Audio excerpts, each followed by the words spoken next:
The sound of the crash still echoed in his ears, as if the world hadn't finished breaking apart yet.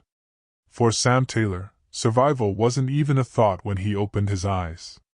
He was certain he was dead. The icy wind that clawed at his face and the sharp sting of pain across his ribs told him otherwise. Slowly, his mind dragged itself out of the fog, forcing him to remember. The plane. The engine fire. The screams. The ground rising too fast. He tried to sit up, but his body protested violently, his ribs screaming with every breath. A groan escaped his lips as he slumped back into the snow, blinking against the glare of the sun reflecting off the white, endless ground around him. For a moment it felt as though he'd landed on another planet, one devoid of sound, warmth, or life. Pieces of the plane's wreckage surrounded him, jagged and smoldering against the frostbitten earth. Metal was twisted into grotesque shapes, seat cushions and clothing scattered across the snow like debris from an explosion. And there, half buried beneath a piece of the fuselage, lay a man.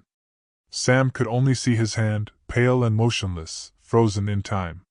Sam swallowed hard and forced himself to look away. "Hello?" he rasped, his voice cracking and carried off by the biting wind. Silence answered him, deep and unforgiving. He tried again, louder this time. "Is anyone there?" No response. Just the whistle of the wind and the faint hiss of something still burning. Fear began to gnaw at him as his mind caught up to the reality of the situation. He was alone. Alone in what looked like the middle of nowhere, surrounded by wreckage, snow, and the bodies of strangers he'd shared a plane with just hours earlier. The pain in his chest flared as he struggled to sit up again, this time managing to prop himself against a broken seat frame. Breath clouding in front of him, Sam tried to take stock of his situation. His suit was ripped, his hands numb from the cold. Blood had dried against his temple, leaving his face stiff. He checked his pockets instinctively, a useless habit from his life before the crash, and found nothing except his wallet and a shattered phone. He exhaled sharply, a bitter laugh escaping his throat. Of course it's broken. Why wouldn't it be? Okay, he muttered to himself, his voice shaking. Think. But it was hard to think when the cold was sinking into his bones, making his limbs feel leaden and heavy. He had to move. He didn't know where he was or how far help might be, but he knew he couldn't stay still. If the crash hadn't killed him, the freezing cold would. Gritting his teeth, Sam planted his palms against the snow and pushed himself up. The movement sent a searing jolt of pain through his ribs, forcing him to bite down a scream. It took every ounce of willpower he had, but finally, he staggered to his feet, swaying like a drunk. Around him, the world tilted, his vision blurring at the edges. He blinked hard, steadied himself, and turned toward the wreckage. There had to be survivors. There had to be someone. Sam limped across the crash site, his breath ragged and his shoes sinking into the snow with each step. He passed fragments of the cabin, a mangled tray table here, someone's carry-on bag there, and forced himself not to look too closely. It wasn't until he rounded what was left of the plane's wing that he heard it. A noise. Faint but real. A cough. Sam froze, his heart hammering in his chest. "Hello?" The sound came again, this time more distinct. Sam turned and stumbled toward it, his legs shaking with every step. That's when he saw her. A woman, maybe in her early 30s, laying against a broken panel of the plane, her face pale and streaked with dirt. Her blonde hair was matted with snow and blood, but her chest was moving, shallow and uneven. Hey! Sam shouted, stumbling toward her. He dropped to his knees at her side, ignoring the fresh spike of pain in his ribs. "Can you hear me?" Her eyelids fluttered, and her lips parted just slightly. "Help!" Relief hit Sam like a wave. She was alive. He wasn't alone. "It's okay," he said, though nothing about this was okay. "I'm here." "What's your name?" "Claire," she whispered. "Claire. All right, Claire, listen to me. We're going to get out of this. Do you hear me?" Sam didn't know if he was talking to her or himself, but it didn't matter. The words felt like a lifeline, something to hold on to when everything else had been stripped away. Claire's eyes drifted closed, and Sam fought down the panic rising in his chest. He scanned the wreckage around them, his mind racing. The cold was killing them, minute by minute. If he didn't find something to keep them warm, they wouldn't survive the next few hours. He pushed himself to his feet again, his knees buckling under him, and grabbed a torn piece of fabric from a nearby seat. He wrapped it around Claire as best as he could, tucking it close to her body. It wasn't much, but it was better than nothing. "Hold on," he whispered. "You're not dying today. Neither of us are." Sam turned his gaze to the horizon, squinting against the glare. Nothing but white stretched endlessly before him. There was no sign of rescue, no distant hum of helicopters or planes. Just the snow, the silence, and the growing sense of dread crawling in his chest. But he wasn't giving up. Sam Taylor had never been a hero. He'd spent his life chasing promotions and paychecks, living in boardrooms and airports. He wasn't strong or brave or prepared for any of this. But right now, none of that mattered. Survival didn't care about resumes or past regrets. It just demanded you keep moving. Sam's breath came in sharp, frozen gasps as he trudged back toward the wreckage, his mind teetering between panic and determination. He had to find something, anything, that could keep Claire alive. Anything that could keep him alive. The wind howled through the crumpled metal and sent shivers racing down his spine. Every step felt heavier, his limbs leaden, as though the snow itself was trying to drag him under. He searched frantically through the scattered remains of the plane, ignoring the biting cold eating at his hands. Seat cushions, shattered trays, and personal belongings lay strewn about like remnants of a forgotten life. A teddy bear, a watch, a suitcase with someone's initials. He pushed them aside, swallowing the sick feeling in his gut. Finally, he found what he was looking for. A half-buried backpack, its zipper barely holding together. He ripped it open, his fingers trembling as he sifted through its contents: a crushed water bottle, granola bars, a scarf. Thank God. Sam grabbed the scarf and shoved it into his coat, then turned toward what was left of the galley area. His ribs throbbed with each breath, but he ignored it, pushing through the wreckage until he spotted a pile of metal scraps. Beneath them was a flash of orange, one of the plane's life vests. It wasn't warm, but it was insulated, something Claire desperately needed. "Hang on, Claire," he muttered to himself, limping back toward her. The snow crunched beneath his shoes, the sound eerily loud in the silence. When he reached her, her breathing was still shallow, and her lips had turned a frightening shade of blue. Sam knelt beside her, wincing as his ribs protested the motion. "Claire, can you hear me?" He shook her shoulder gently, but her head lolled to the side. "Damn it," he hissed, unwrapping the scarf and carefully tucking it around her neck. He slid the life vest under her body, insulating her from the freezing snow below. "You're not dying today. I promise." Forcing himself to move, Sam grabbed a nearby piece of broken paneling and propped it against some debris to form a crude windbreak. It wasn't much, but it shielded them from the relentless gusts that lashed across the open crash site. His hands were numb, his breath a thin, wheezing rasp, but he couldn't stop. He glanced toward the horizon. Still nothing. The empty expanse of snow stretched in every direction, mocking him. "Think," he muttered. "There's gotta be something I can do." His mind raced, darting back to snippets of survival advice he'd heard on TV or read in articles. Stay put. Stay warm. Stay alive. That's what they always said. But how long could they afford to wait? Hours? A day? The cold was their enemy now, and time was slipping away. Sam crouched beside Claire again, watching the faint rise and fall of her chest.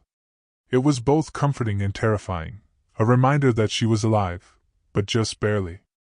"Hey," he said softly, his voice breaking. "You don't know me, but I'm not gonna let this be the end for you, okay? For either of us. I've got too much to fix." The confession surprised even him.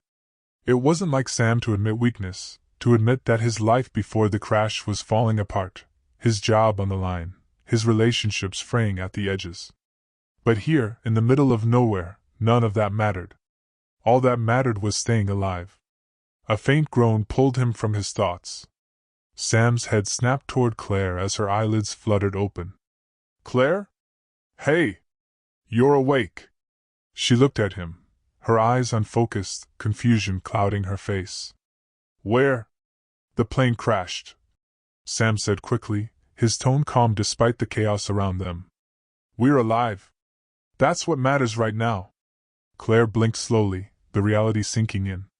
Her face twisted as she tried to sit up, but Sam placed a firm hand on her shoulder. "Don't move too much. You're hurt." Her gaze flicked toward the twisted wreckage behind him, the snow stretching endlessly in every direction. No, this can't be real." "It is," Sam replied, his voice soft but steady. "We're gonna make it. I swear." Claire stared at him for a long moment before nodding weakly, tears pooling in her eyes. Sam forced a reassuring smile. "Here, drink this." He uncapped the crushed water bottle and tilted it toward her lips, letting her sip slowly. Her color improved ever so slightly, but the fear in her eyes hadn't faded. "What do we do now?" she whispered. Sam hesitated. He didn't want to lie, but he also couldn't let panic win. "We stay warm. We wait. Rescue teams are gonna be looking for us." She closed her eyes and nodded, as if trying to believe him. Sam sat back against the panel, exhaustion weighing him down. His body ached, and the cold had settled deep into his muscles, but he refused to give in. Every few minutes he scanned the sky for a sign, a helicopter, a plane, anything, but there was nothing. Just silence and snow. Hours passed.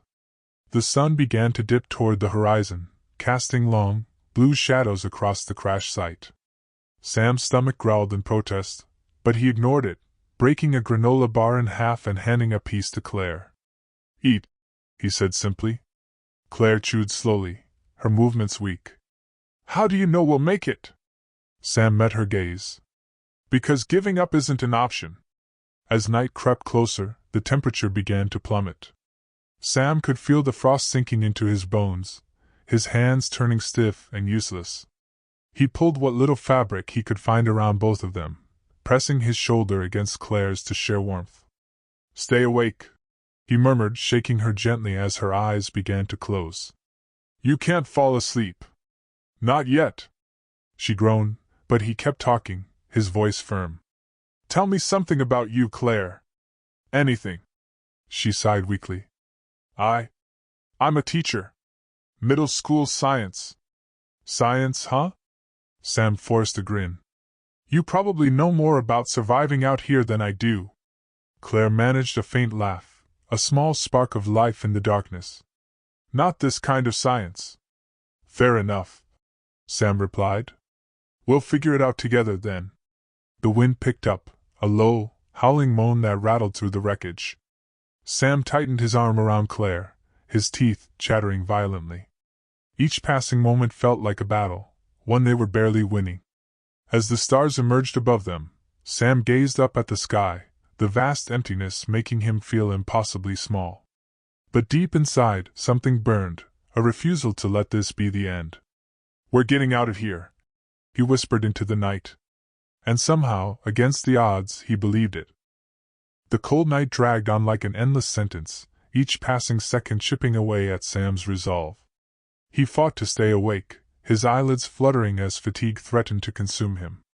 Beside him, Claire had grown unnervingly still, her body shivering faintly despite the layers of fabric he'd wrapped around her.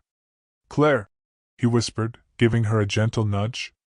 "Hey, stay with me." She stirred barely, her head lolling to the side. "It's so cold," she murmured, her voice weak and slurred. Sam clenched his jaw. He knew what hypothermia looked like. The drowsiness, the slowed speech, the deep, uncontrollable shivers. Claire was slipping, and if he didn't act soon, they wouldn't see morning. "Do something," his mind screamed. "Anything." His gaze darted to the wreckage, where the faint light of the moon revealed dark shapes and twisted metal.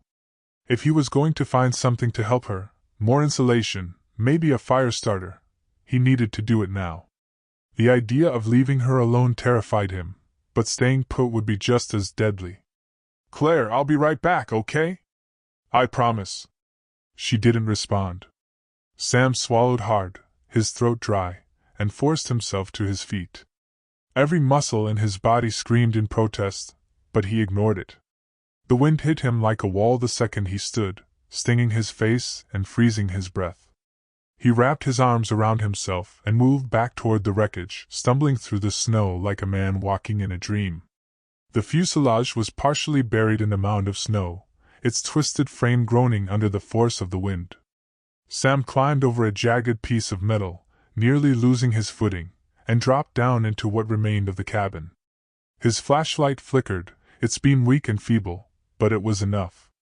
He scanned the ruins with desperate eyes, searching for something, anything, that could keep them alive. A crumpled seat cushion, shredded safety pamphlets, shattered glass. Then, in the far corner, he saw it, a small red object, half buried beneath a pile of debris. Sam dropped to his knees, clawing through the wreckage. His heart leapt as he pulled it free. It was a first aid kit, cracked and dented, but still intact. He flipped it open with shaking hands. Inside was a thermal blanket, a lighter, bandages, and a tiny bottle of antiseptic. Relief flooded through him, and for a second, he wanted to shout. He grabbed the blanket and the lighter and turned back toward Claire. He didn't have time to search for more. Each moment he spent here was a gamble. The journey back to her felt longer this time, the cold gnawing at his limbs, his steps clumsy as the snow threatened to swallow him whole. When he finally dropped to his knees beside her, Claire's breathing had grown frighteningly faint. "Claire, I'm back," he said softly, unfolding the thin thermal blanket. He draped it over her body, tucking the edges in to trap what little heat she had left. "You hear that? I came back. You're not getting rid of me that easily." She didn't respond, but her chest still rose and fell. Sam fumbled with the lighter, his hands numb and nearly useless. It took him 3 tries to get it to spark, but when the tiny flame burst to life, he felt like he'd won the lottery. He grabbed a pile of nearby debris, shreds of fabric, wood, and broken insulation, and piled it together into a makeshift fire pit. He held the lighter to the edge of the fabric, praying it would catch. The seconds dragged on like hours, the wind howling louder than ever. Finally, the flames licked upward, orange and hungry, and warmth began to radiate outward. Sam positioned Claire as close to the fire as he dared, careful not to let it get out of control. He crouched beside her, rubbing his hands together to bring some life back into his fingers. For the first time since the crash, the icy ache in his body began to ease. "You're gonna make it," he whispered, as much to himself as to Claire. "We're both gonna make it." The fire crackled, its warmth a fragile lifeline in the endless cold. Sam fed it scraps of debris, keeping the flames alive with the determination of a man who refused to quit. He glanced up at the sky, searching for any hint of movement. Still nothing. No lights, no planes, no rescue. Just the vast emptiness of the night. Minutes turned into hours. Sam's mind drifted in and out of focus, exhaustion weighing on him like a stone. He blinked hard, fighting to stay awake, his gaze flicking between Claire and the fire. Then he heard it. A faint rumble in the distance. At first, he thought he was imagining it, a trick of the wind or his exhausted mind playing cruel games. But no. It was growing louder. A deep, rhythmic thudding sound that shook the air. Sam's heart leapt into his throat. He scrambled to his feet, nearly tripping over his own legs, and stumbled out from behind the wreckage. A helicopter. It hovered on the edge of the horizon, its spotlight sweeping across the snow like a beacon of hope. Sam's pulse raced as he threw his arms into the air, jumping and shouting as loud as his frozen lungs would allow. "Here! Over here!" The spotlight swept closer, illuminating the twisted wreckage of the plane. Sam grabbed the thermal blanket, ripping it free from Claire, and waved it over his head. The bright orange material flapped wildly in the wind, catching the light. The helicopter turned toward them. Sam fell to his knees, a sob escaping his chest as the realization hit him. They were going to be saved. Claire was going to live. The helicopter descended slowly, the roar of its blades deafening. The bright light washed over him, blinding and beautiful. For the first time since the crash, Sam let himself believe it. They had survived. The helicopter hovered above them like a metallic angel, its blades tearing through the frigid air and drowning out all sound. Sam stood frozen for a moment, almost in disbelief that this was happening. After days of torment, hunger, cold, and sheer desperation, rescue had finally arrived. He turned back to Claire, still huddled near the small fire, her body trembling under the thin thermal blanket. "Claire, they're here!" he shouted over the deafening roar. She didn't respond at first, her face pale and her eyelids fluttering as though she were caught in a dream. Sam dropped to his knees beside her and grabbed her shoulders gently but firmly. "Claire, stay with me. Help's here. They found us." Her eyes cracked open just enough for him to see a flicker of recognition. "Help?" she murmured weakly. "Yes, help. You hear that? We're getting out of here," Sam said, his voice shaking as emotion clawed at his throat. He stood and waved his arms again to signal the helicopter crew. The powerful floodlight swept across the snow, locking on them, and Sam squinted as its brilliance flooded the area. A loud thump echoed as a rope ladder unfurled from the side of the helicopter, whipping wildly in the wind. Sam felt his pulse quicken. "Okay, I'm gonna get you up there, Claire," he said. "Hold tight, just a little longer." The climb would be hard enough on his own, but Claire, her body weak and unresponsive, would be another challenge entirely. His mind raced through every possible scenario. Could he tie her to him? Could he shout for them to lower a stretcher? He didn't have time to figure it out. A man in a thick orange jumpsuit emerged from the helicopter, sliding down the rope ladder like it was second nature. Sam could have cried with relief. The rescuer hit the snow in a crouch, then jogged toward them, a harness slung over his shoulder and a radio crackling on his belt. "You okay?" the man shouted, his voice muffled by the wind. "Barely," Sam managed, his voice hoarse. He gestured to Claire. "She's hypothermic, she can't move. We need to get her out of here now." The rescuer nodded briskly, dropping to one knee to assess her. "We'll get her up first." He looped the harness under Claire's shoulders and knees, working with practiced precision. Sam watched, every second feeling like an eternity, until finally the man stood and gave the signal to the helicopter crew above. The rope began to tighten, pulling Claire upward. Sam's heart hammered as her frail body rose into the air, swaying like a fragile leaf against the roaring wind. He followed her with his eyes, holding his breath until she disappeared inside the helicopter. The rescuer turned to Sam, nodding toward the ladder. "Your turn." Sam didn't hesitate. Grabbing the rope ladder, his numb fingers struggled to find purchase, but the adrenaline carried him forward. He began to climb, each step harder than the last as the wind buffeted his body. His legs felt like lead, the frozen ache in his muscles screaming louder with every pull. "Come on," he muttered to himself through clenched teeth. "One step at a time. You've got this." The climb felt endless.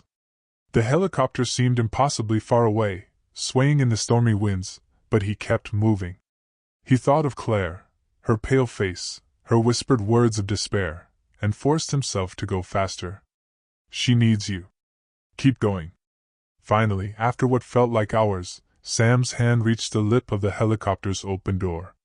Strong arms grabbed him and pulled him inside. He collapsed onto the cold metal floor, his chest heaving as he gasped for air. "You made it!" one of the crew shouted. "You're safe now." Safe. The word washed over him like a tidal wave. Sam rolled onto his back, staring at the ceiling as the warmth of the helicopter enveloped him. He let his eyes drift closed for a moment, exhaustion finally claiming him. When he opened them again, Claire was beside him, wrapped in thick blankets with a medic hovering over her. She was breathing, her chest rising and falling steadily, and a faint color had returned to her cheeks. Sam reached for her hand, squeezing it gently. "See?" he whispered. "I told you we'd make it." She didn't respond, but her fingers curled weakly around his, and that was enough. The helicopter surged forward, carrying them away from the barren nightmare of the crash site. Sam glanced out the window and watched as the snowy landscape stretched endlessly below, the wreckage of the plane growing smaller and smaller until it was nothing but a memory. The storm had begun to clear, the clouds breaking just enough for a thin beam of sunlight to pierce the darkness. For the first time in days, Sam felt something that had been missing for so long: hope. Claire was alive. He was alive. Against all odds, they had survived. Hours later, the helicopter touched down at a small outpost, a temporary refuge built for emergencies like theirs. The moment Sam's boots hit the ground, he was met with a wave of relief and disbelief. Paramedics rushed to Claire, lifting her onto a stretcher with practiced care. Sam staggered forward, his body heavy with exhaustion, but his eyes never left Claire. She was conscious now, her lips moving faintly as the paramedics asked her questions. "You're safe now, miss. We've got you," one of them said. Sam let out a shaky breath and looked up. The gray skies of the storm had vanished, replaced with pale sunlight streaking across the horizon. The snow-covered landscape no longer seemed as menacing. It looked like the calm after the storm. For the first time in days, the terror that had gripped his chest began to release. "You okay?" A deep voice cut through his haze. Sam turned to see the rescuer who had climbed down to help them earlier. The man was holding out a thermos, steam curling from the top. Sam nodded numbly, accepting it. The hot liquid burned his throat, but warmed him all the same. "Thanks. For everything," Sam croaked. The man gave a small smile. "You two are lucky. Another hour out there and—" He didn't need to finish the sentence. Sam knew how close they'd come to the edge. He watched as Claire was carried into a small medical facility, her face turned toward him as if to silently say, "We did it." Sam followed, his feet shuffling through the packed snow. Inside, the warmth hit him like a wall. He dropped into a nearby chair, running a hand through his tangled hair and staring blankly at the walls. The days since the crash replayed in his mind like a nightmare he couldn't wake from. The biting cold, the endless snow, the sound of the howling wind, and the hopelessness that had gnawed at him. But it was the memory of Claire, her strength, her willingness to hold on, that anchored him. They had made it. They had won. A doctor emerged moments later, removing his gloves and walking toward Sam. "She's stable," the doctor said, offering a small but genuine smile. "She's dehydrated and exhausted, but she'll recover fully. So will you." The words didn't sink in at first, and when they did, the dam broke. Tears stung Sam's eyes as he leaned forward, resting his elbows on his knees. All the fear, all the pain, and all the exhaustion came rushing out in silent sobs he couldn't stop. He had kept it together when it mattered. He had fought, he had survived, but now, in the safety of four walls, it was okay to let go. "She's asking for you," the doctor said softly, placing a hand on Sam's shoulder. Sam wiped his face and stood, his legs feeling stronger now. The door to Claire's room creaked open as he stepped inside. She was propped up on the bed, for lines hooked into her arm, but her color had returned, and there was light in her eyes again. "Hey," he said, his voice barely above a whisper. "Hey yourself," Claire replied weakly, her lips curling into the faintest smile. "We did it, Sam. We're alive." Sam pulled a chair up to her bedside and took her hand. "I told you I wouldn't let anything happen to us. You're stuck with me now." Claire chuckled softly, a sound that seemed out of place after everything they'd been through but was more beautiful than anything Sam had heard in days. "You're the stubborn one. I was ready to give up back there." Sam shook his head. "No, you weren't. You're stronger than you think, Claire."